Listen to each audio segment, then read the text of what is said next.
এটা আমারই ছেলে, আমারই ভাই। এরা আমি কার উপরে এই কঠোর হবে? অনিয়ম তো আমাকে একটা প্রমাণ সহ দিলে অবশ্যই আমরা ব্যবস্থা নিব। এইটার জন্য আপনারাই কিন্তু আমাদের সবচেয়ে বেশি উপকার করতেছেন। তারা কেন দাবি নিয়ে তারা কিন্তু একটা আলোচনা করতে পারে আমাদের সাথে। অথবা তারা যদি রাস্তা ব্লক না করে সোহরাওয়ার্দী উদ্যানে এসে তাদের যে ক্ষোভ যেটা আছে বলতে পারে। তারপরে তাদের যে প্রতিনিধি গিয়ে আমাদের সাথে আলাপ করতে পারে এটার সমস্যার সমাধান করতে।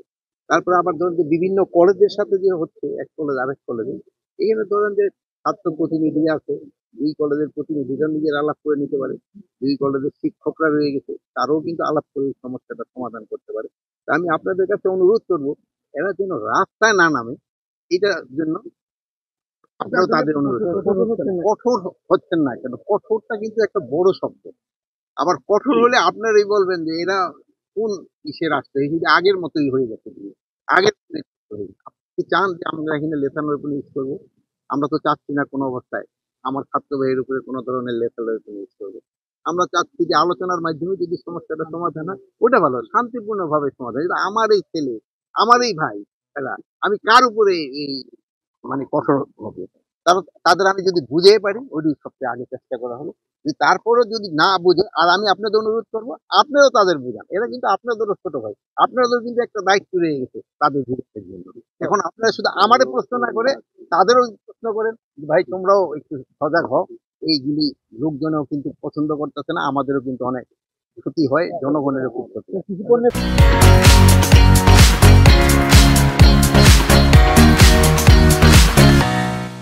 অনিয়ম হলে ব্যবস্থা নিব না কেন?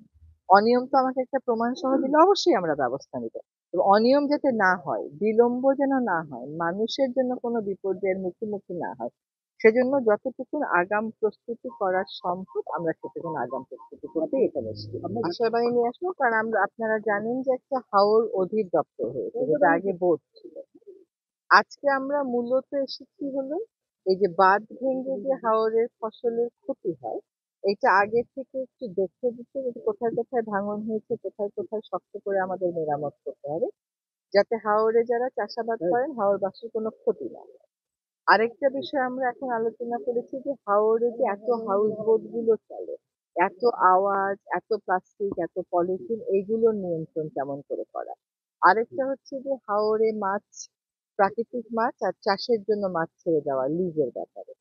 তো এইগুলো নিয়ে আলোচনা করেছি এবং হাওরের একটা মাস্টার প্ল্যান আছে, কিন্তু ওই মাস্টার প্ল্যানের সাথে বাস্তবতার কতটুকুন সম্পর্ক, মাস্টার প্ল্যানের জনমত কতটুকুন প্রতিফলিত হয়েছে, ওইটা আমরা বুঝবো। আমরা একটা মাস্টার প্ল্যান যেটা আছে এটাকে রিভিশন করে দিই, হাওরকে যেন বাঁচানো যায়, হাওরকে যেন পরিবেশ বান্ধব ভাবে ব্যবস্থাপনা করা যায়, সেটা নিশ্চিত করা যায়।